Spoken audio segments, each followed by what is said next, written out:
Before I get started on this video, I want you to do me a favor. I want you to think of what your definition of heaven would be. Think this out thoroughly. Thoroughly think this out. I also remember while you're thinking it out, though, you're doing it from a certain level, and you're doing it with the human mind. So, but still, think out what you would consider heaven to be, because I just want to let you know you will be just as miserable, if not more miserable, if it's too perfect. Trust me. You have to trust me on that one, because making it too perfect is, again, just as bad, if not worse, than the system here. So I've laid this out before, but I'm going to lay it out in more detail here. So basically, when you're waking up, is what you're doing is you are, again, deconstructing reality, and you are killing parts. I don't like saying the word kill. You're dissolving or healing parts of the overinflation of the ego to bring it back to the core ego, which is, again, I could try to explain what an ego is, but it would sound slippery, and it would make little to no sense if you don't understand it. So the ego, when the ego finally is freed or dies or accepts death, it does not mean you will not be living. It does not mean you will not be here. It just means you accept things for what they are. You accept the truth. And you realize that you literally are playing a character. Literally. Literally. So we want to bring you back to life, and we want to, I guess, integrate or fully release the character, but keep the good parts with us. You see what I'm saying? So that's the best way I can try to explain it to you, because the overinflation of the ego is just the character that you build up, and it could be power hungry, it could be miserable, it could be self-conscious, it could be, and I mean, it's the spectrum's all over. You see what I mean? So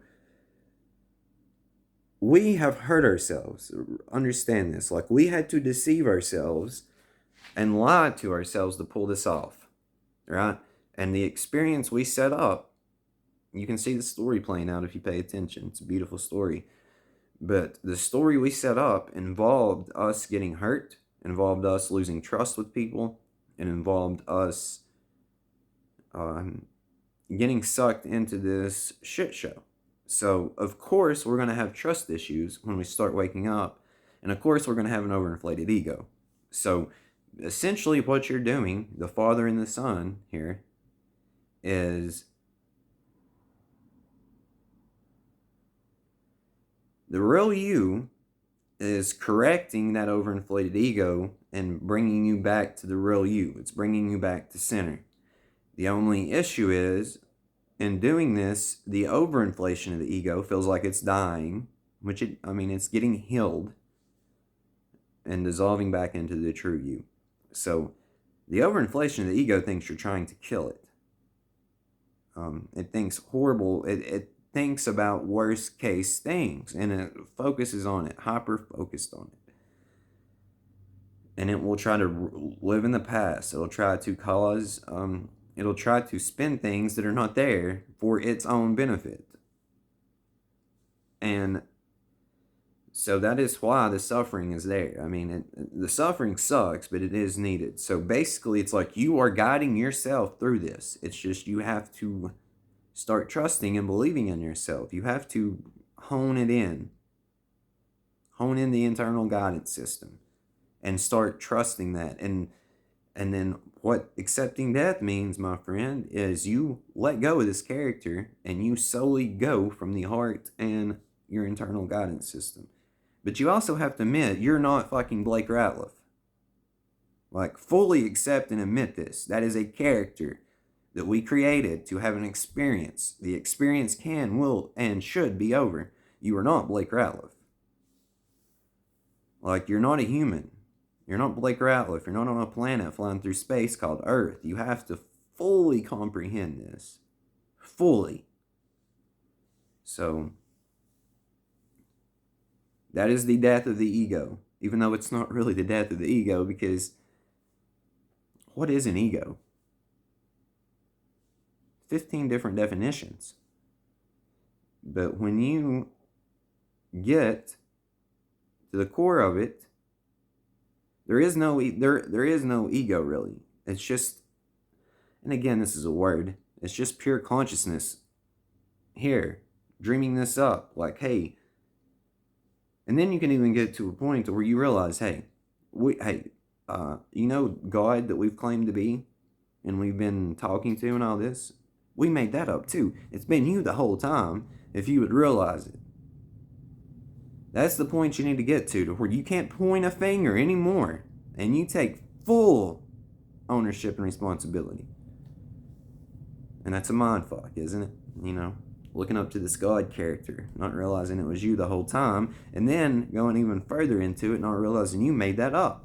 Like we made this all up. Get that? There's truths here, and there's fingers pointing to something deeper, but we made it. Listen, God's a word. So let's skip the God talk. So let's go back into this. So basically what you're doing is you're building up trust and trying to make friends with the overinflated ego.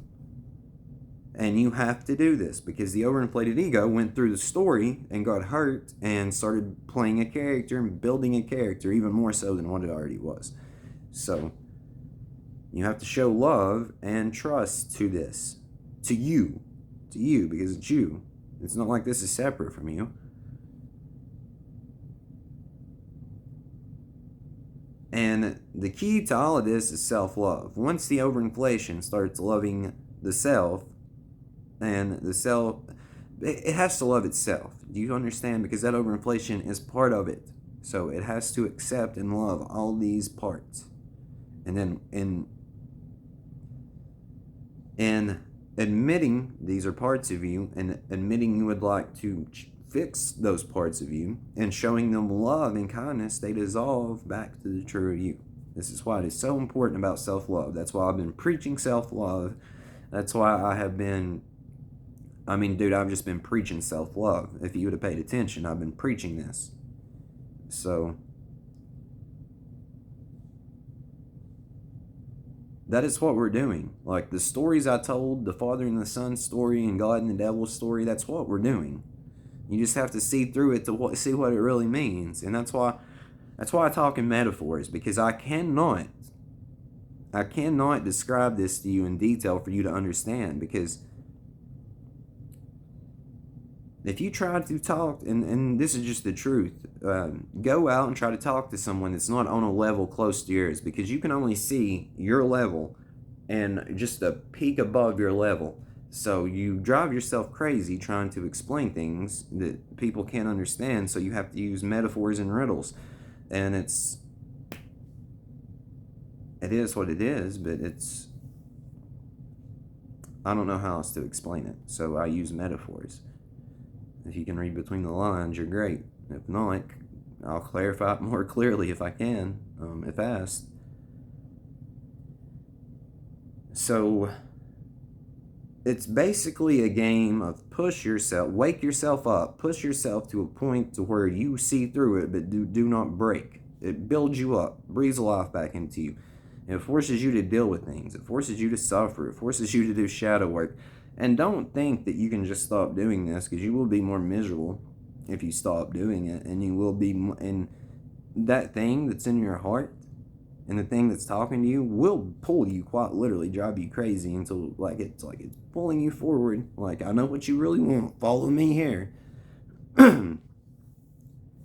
So you are the student and you are the teacher. You are the Father and you are the Son. You are God and you are the devil. And Jesus, which is the real you, by the way, Jesus Not the man that got crucified on the cross, but at the core of what Jesus really is, at our core, and what the core of Jesus really was, you are Jesus. Again, don't confuse this with the story of Jesus, even though there's some truth in that story. What I'm telling you is you're Jesus, but I don't mean you're that Jesus, so please understand this. And that's who you really are at the core of you, by the way. So that's why we're trying to go back to the core, to the real us. So, again, words in a story with backstories, but there's truth hidden in them. So that is why it feels like you're dying. That's why you suffer, because the overinflation feels like you're killing it and it's stuck in its ways, and you have to find a perfect amount of push and pull to pull this off.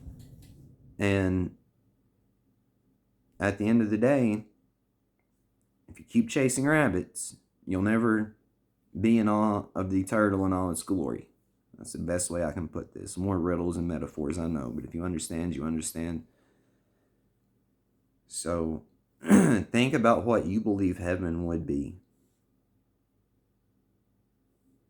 Think pretty hard about it. Because it's not like you're just some helpless victim on a planet flying through space and there's something outside of you. Have you ever thought that this is a fine balance of delivering a story and creating it as you go? Very paradoxical what I just said, but really think about this. Really think about this. So it is a game of form and the play of life. I am you talking to you. I've always been you talking to you. I will always be talking to you. There's nothing but us telling ourselves stories about ourselves. So if you quit chasing rabbits, you can wake up. I said that there was something in hell we needed to find. Well, we found it. Now we just need to focus on opening the heart and freeing the mind, and we're golden. So I love you dearly and deeply. Open your heart, free your mind, and keep the curtains pulled up and the mask off. And just see what happens.